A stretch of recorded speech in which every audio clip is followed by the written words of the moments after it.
Welcome to the programme.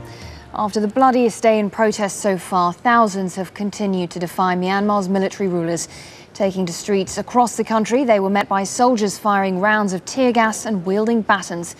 Since the pro-democracy rallies began, the junta says that at least 10 people have been killed, but there are fears that the real toll is much higher. Al-Jazeera has obtained exclusive pictures from the country, revealing the true scale of the crisis. Selina Downs reports.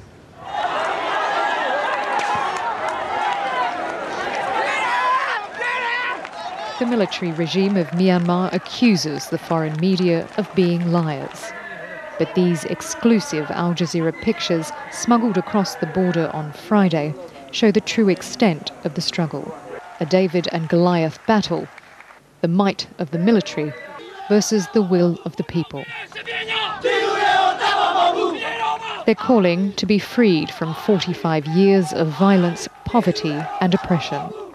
Frustrated, they hurl rocks and bricks, crude weapons that are no match for the security forces, who respond with gunfire.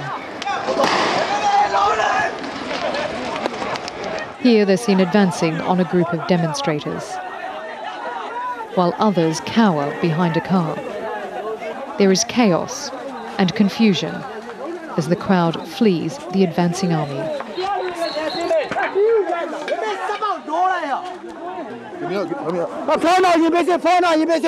This man suffers a head injury. There are reports many were beaten with rifles. These demonstrations began over fuel prices but have grown into a freedom struggle. Carrying posters of their independence hero, General Aung San, he would never open fire on his people, they say.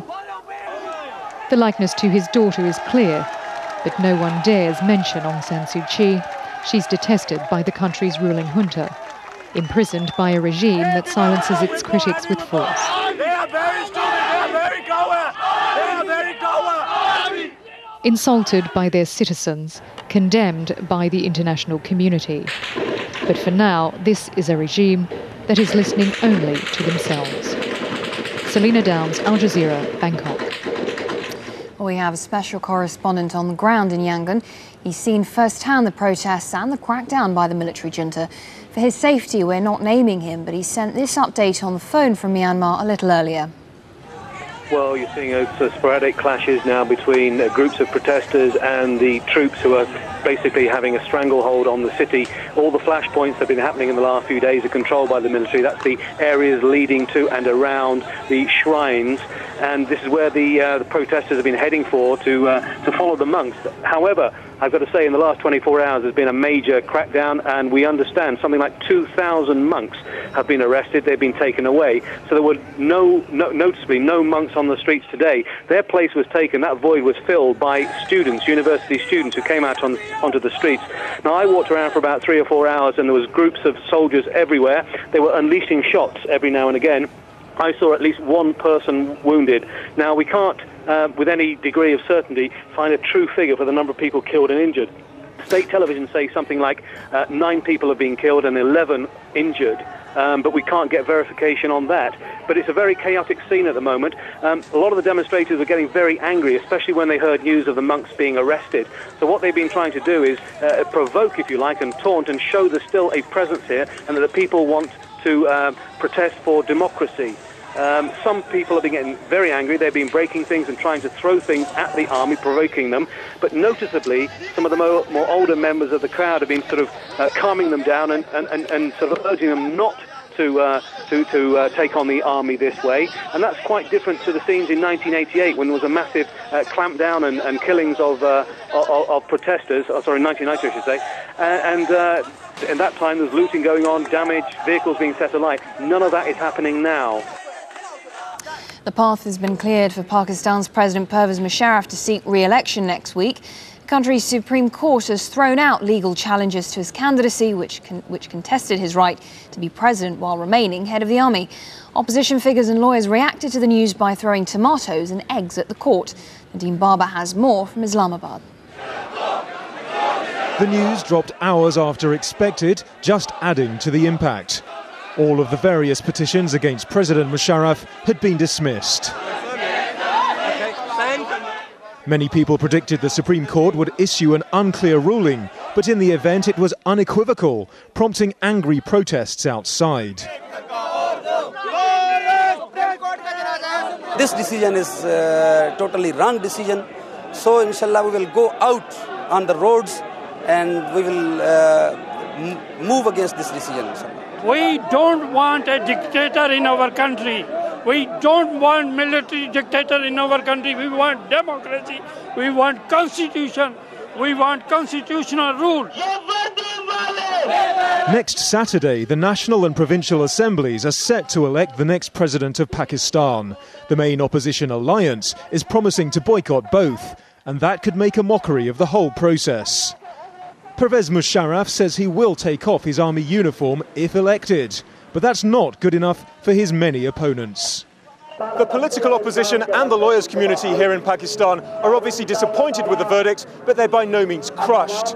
They've managed to bring one road to a standstill here in Islamabad. What they're threatening to do now is to do the same across the whole country. Nadeem Barber, Al Jazeera, Islamabad. Well, a little earlier, our correspondent Kamal Haider spoke to General Talat Massoud, a political analyst based in Islamabad. The Supreme Court finally announced a much-awaited verdict in the petition challenging President Musharraf's dual role. To discuss this issue and its implications, we have General Talat Massoud. Thank you very much and welcome to this particular talk. Would you tell us that while the government is saying that this is indeed a big victory for the government, would you say that is actually the case? I would not think so. And if they think it's a victory, then I think they are sadly mistaken. Because it should not be viewed in this context. Because it's a long struggle which the people are making towards democracy. And if the government even now does not realize that there is a great need for the country to be on a democratic path, and that the people are earning for that, and the civil society, and the political parties, and the judiciary's independence, and the rule of law, and the sanctity of the constitution. Although this decision was very controversial, and I do not think that it will solve all the problems. If indeed a uniformed president who was a grade 22 officer could be allowed to contest, then one of the Chief Justices could hold his position and also contest. Would you say this is opening up a Pandora's box? Well, it's a very basic and a fundamental issue that can you, as a government employee, also hold a office, public office, which you should not. So this is a question of exceptionalism. And the exceptionalism has been brought about by the force of the military. So what we are saying is that it's not right to bring about any exceptionalism which it does not suit either the genius of the people or which is not perceived or which is also not fair and just. So the whole process of the elections will be questioned if President Musharraf firstly does not shed his uniform immediately. In fact, one of the things that he can do is what he has promised, that he will shed his uniform. But I would say that he should do it as soon as possible so that at least there is some society, there is some stability in it and some calm prevails. Turkey and Iraq have reached a deal to counter separatist Kurdish fighters near their border. Under the agreement, the two countries will pool their finances and intelligence to combat members of the Kurdistan Workers' Party, or PKK. But Iraq has stopped short of allowing Turkish troops to pursue PKK fighters across its border. A US air raid in West Baghdad, meanwhile, has killed at least 13 people, according to local police and medical sources. 2 US helicopters are reported to have fired on a residential building in the Al-Dura district. 2 women and 4 children are said to be among the dead. Up to 20 others have been wounded. There's been no comment from the US military. Major world powers working to curtail Iran's nuclear ambitions have agreed to delay pushing for new, tougher UN sanctions against Tehran. The 2-month postponement will give Iran the opportunity to deliver on its promise to answer the UN's questions about its 2 decades of nuclear activity.